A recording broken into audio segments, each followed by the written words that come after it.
আসসালামু আলাইকুম। আজকের পর্বে আমরা শিখব কিভাবে এসপিএসএস এ কোনো ডাটা সেট ওপেন করতে হয়।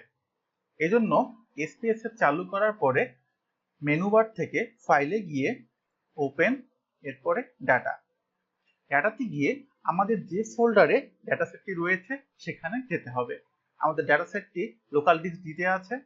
ডাটার মধ্যে আমাদের দেখুন প্রথম ডাটাটি আমরা ক্লিক করে যদি আমরা ওপেন দিয়ে দেই, দেখুন আমাদের ডাটা সেটটি চালু হয়ে গেছে।